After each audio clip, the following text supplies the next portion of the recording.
사슴이 시냇물을 찾기에 갈급함같이. 시편 42편. 하나님이여, 사슴이 시냇물을 찾기에 갈급함같이 내 영혼이 주를 찾기에 갈급하니이다. 내 영혼이 하나님 곧 살아계시는 하나님을 갈망하나니 내가 어느 때에 나아가서 하나님의 얼굴을 배울까. 사람들이 종일 내게 하는 말이 내 하나님이 어디 있느냐 하오니 내 눈물이 주야로 내 음식이 되었도다. 내가 전에 성의를 지키는 무리와 동행하여 기쁨과 감사의 소리를 내며 그들을 하나님의 집으로 인도하였더니 이제 이 일을 기억하고 내 마음이 상하는도다. 내 영혼아, 내가 어찌하여 낙심하며 어찌하여 내 속에서 불안하여 하는가.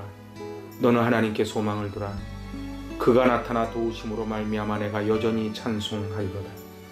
내 하나님이여, 내 영혼이 내 속에서 낙심이 되므로 내가 요단 땅과 헤르몬과 미살산에서 주를 기억하나이다. 주의 폭포 소리에 깊은 바다가 서로 부르며 주의 모든 파도와 물결이 나를 휩쓸었나이다. 낮에는 여호와께서 그의 인자하심을 베푸시고 밤에는 그의 찬송이 내게 있어 생명의 하나님께 기도하리로다. 내 반석이신 하나님께 말하기를 어찌하여 나를 잊으셨나이까. 내가 어찌하여 원수의 압제로 말미암아 슬프게 다니나이까 하리로다. 내 뼈를 찌르는 칼같이 내 대적이 나를 비방하여 늘 내게 말하기를 내 하나님이 어디 있느냐 하도다. 내 영혼아, 내가 어찌하여 낙심하며 어찌하여 내 속에서 불안해하는가. 너는 하나님께 소망을 두라. 나는 그가 나타나 도우심으로 말미암아 내 하나님을 여전히 찬송하리로다. 아멘. 할렐루야. 참으로 귀하고 복된 날입니다. 오늘 이제 나눌 시편은 시편 42편입니다. 시편은 총 5권으로 나눠져 있는데 지난 1편에서 41편까지가 제1권, 이제 오늘부터 시작되는 42편부터 제2권이 시작이 됩니다. 성경학자들은 이 42편과 43편이 하나의 시편으로 봅니다. 그런 근거는 여러 근거가 있지요. 특별히 그 42편 5절, 그리고 42편 11절, 그리고 43편 5절에 연이어 같은 후렴구로 연결이 됩니다. 오늘 이 시편 42편 가운데 오늘 하나님이 주시는 귀한 은혜를 공급받으실 수 있기를 바랍니다. 오늘 표제어는 고라 자손의 마스길, 인도자를 따라 부르는 노래, 이렇게 되어 있습니다. 고라는 레위 지파 사람으로 바로 모세와 아론을 가깝게 섬기는 사람들이었습니다. 인간적으로는 모세와 사촌이고 그리고 한 할아버지의 자손이지요. 그렇지만 그 고라는 아시다시피 광야길에서 모세를 데려가다 결국은 250명의 그 불평분자들을 규합하여 대적을 하고 결국 하나님의 진노로 죽는 장면이 민수기 16장에 기록이 되어 있습니다. 그러나 그 반역사건에 가담하지 않았던 고라 자손 중에 하나님을 섬기는 자들이 참 많았습니다. 성전의 문지기로, 그리고 성막의 책임자로, 그리고 훗날에는 다윗의 악사로, 찬양대의 지휘자로 충성스럽게 봉사했지요. 오늘 이 시편 42편은 이제 인생의 깜깜한 한밤이 찾아왔을 때에 하나님께 소망을 두는 마스길, 곧 교훈의 시요, 인도자를 따라 부르는 노래입니다. 이 42편에는 영혼이라는 단어가 5번 나올 만큼 그 영혼에 대한 소중한 교훈을 담고 있습니다.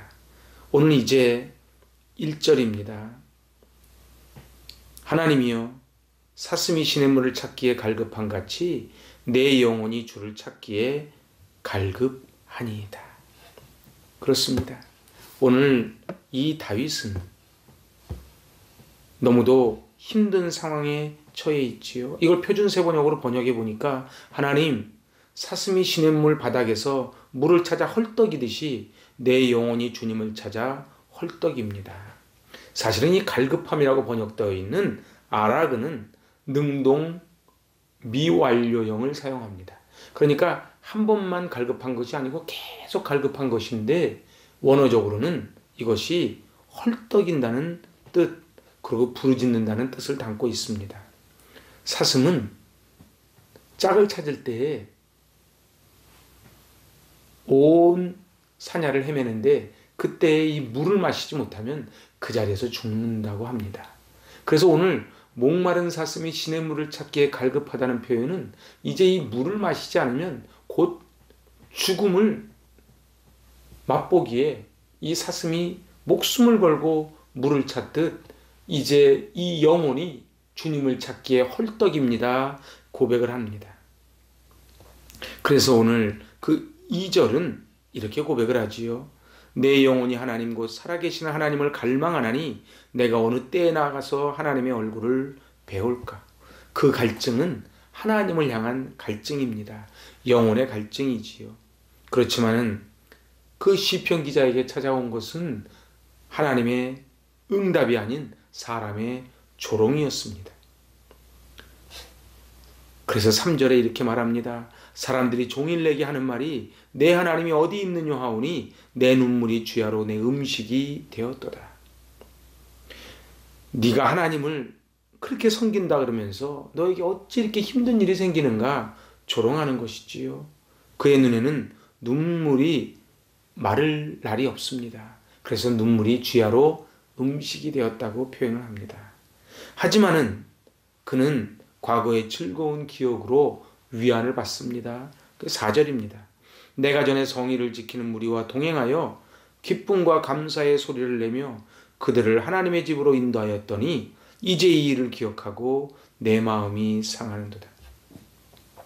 하나님의 전에 함께 가며 함께 즐거웠던 그때를 그리면서 또한 그것이 아픔으로 다가옵니다. 5절, 그것이 이 후렴구입니다. 초반에 말씀드린 것처럼 이 42편 5절, 42편 11절, 또 43편에 이 후렴구가 계속 등장합니다. 5절입니다. 내 영혼아 내가 어찌하여 낙심하며 어찌하여 내 속에서 불안해하는가. 너는 하나님께 소망을 두라. 그가 나타나 도우심으로 말미암아 내가 여전히 찬송하리로다. 내가 어찌하여 낙심하며, 바로 히브리어 티시토 하이를 씁니다. 이것은 바로 너무 마음이 상해서 통곡하며 땅바닥에 엎드려 있는 모습을 나타내는 것이 바로 티시토 하이입니다.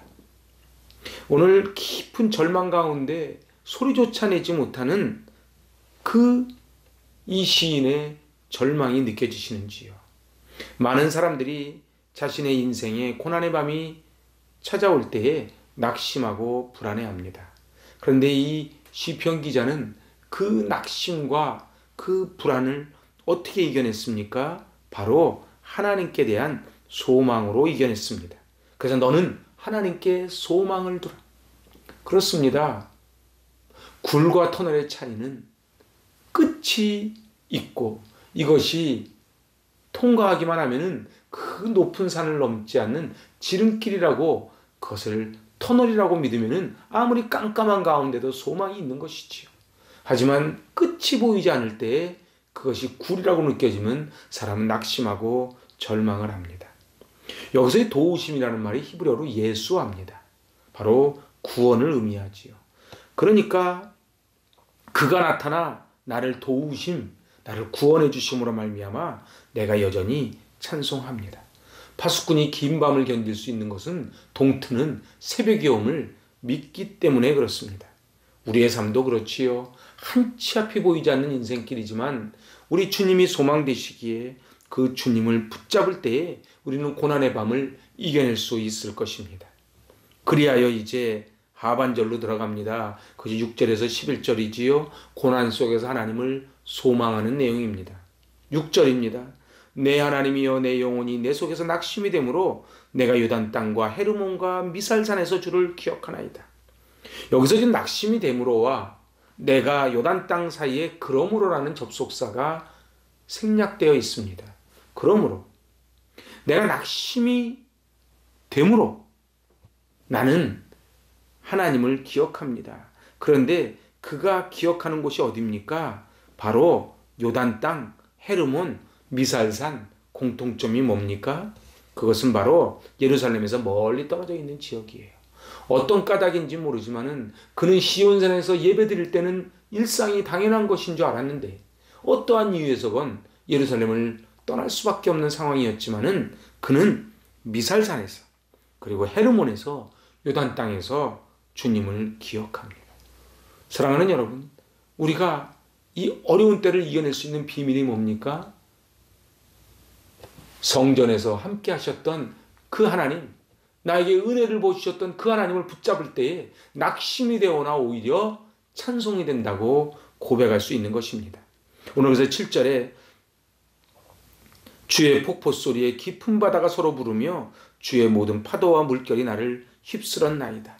큰 고난이 내가 감당하지 못할 만큼 나를 휩쓸어 오는 것을 지금 표현하기를 폭포, 파도, 휩쓸렸다고 표현을 합니다. 그런데 하나님을 신뢰하며 기도와 찬양으로 나아가는 것이 8절에서 10절입니다. 오늘 8절에서 말합니다. 낮에는 여호와께서 그의 인자하심을 베푸시고 밤에는 그의 찬송이 내게 있어 생명의 하나님께 기도하리로다. 아멘.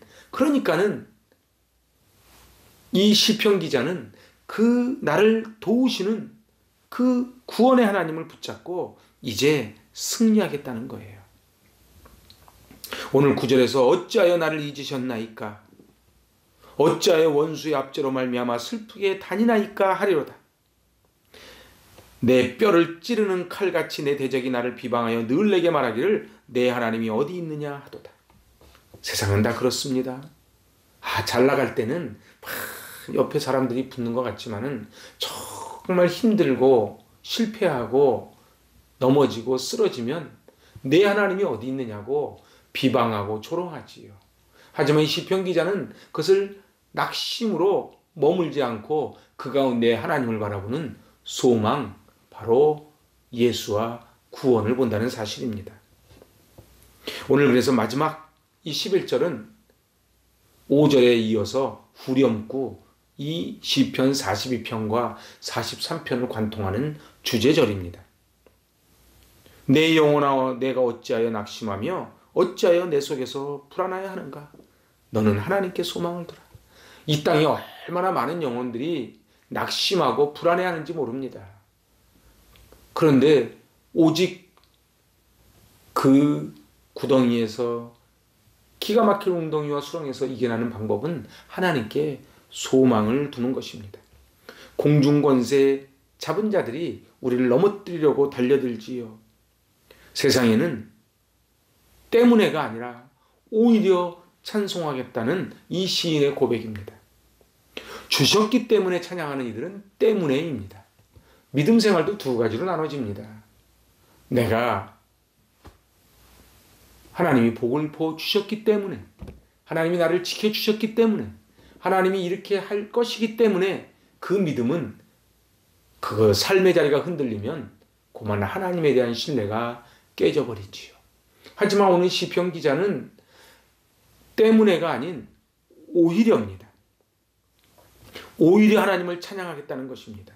하나님이 우리에게 찾는 그 믿음은 때문에의 믿음이 아닌 오히려의 믿음입니다. 오늘 하박국 기억나시지요? 그 하박국은 마지막 3장에서 이렇게 고백합니다. 비록 무화과 나무가 무성하지 못하며 포도나무에 열매가 없으며 감람나무에 소출이 없으며 밭에 먹을 것이 없으며 우리의 양이 없으며 외양간에 소가 없을지라도 나는 여호와로 말미암아 즐거워하며 나의 구원의 하나님을 인하여 기뻐하리로다.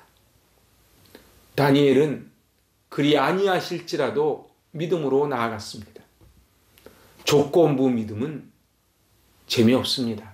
그리 아니하실지라도 때문에가 아닌 오히려의 믿음, 그리 아니하실지라도의 믿음이 우리를 깊은 웅덩이 수렁에서 건져 올리고 세상의 왕 같은 제사장으로 명품 인생으로 살게 할 것입니다. 오늘 이 시편 기자는 주위의 조롱과 많은 어려움 속에서 눈물이 음식이 될 만큼 슬펐지만은 오히려 그것이 소망이 된 것은 하나님이 나를 도우심으로 말미암아 내가 그 하나님을 여전히 찬송한다고 고백하며 오늘 시편을 마칩니다. 사랑하는 여러분, 요즘 코로나19로 인하여 얼마나 힘들고 어려우신지요. 하지만 오늘 저희는 이 시편을 통해 은혜를 받고 힘을 공급받는 것입니다. 내 영혼아 어찌하여 불안하여 하는고 너는 하나님을 바라라. 오히려 그것이 나에게 소망이 되는 것은 하나님이 나를 도와주시기 때문이로다. 오늘 그 나를 도우시는 그 하나님의 손을 꼭 붙잡고 승리하시는 저 여러분 되시기 바랍니다. 아멘. 기도합니다. 하나님 아버지, 우리의 인생의 여정을 따라 걷다 보면 때로는 고난의 밤과 고통의 파도가 찾아올 때가 얼마나 많은지요. 오늘 시편 기자의 고백처럼 주야로 눈물이 음식이 될 때도 있고 하나님의 이름을 비방하며 조롱하는 자들 앞에 낙심하고 불평하고 넘어질 때가 있습니다. 하지만 그 고난 속에 이것이 굴이 아닌 터널임을 기억하게 하여 주시고 오직 주님만을 바라보게 하여 주시옵소서.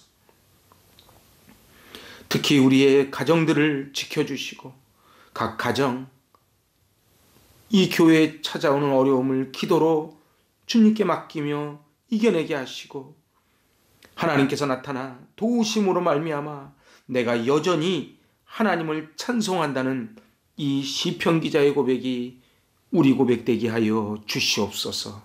예수님의 이름으로 감사하며 기도하옵나이다. 아멘. 할렐루야.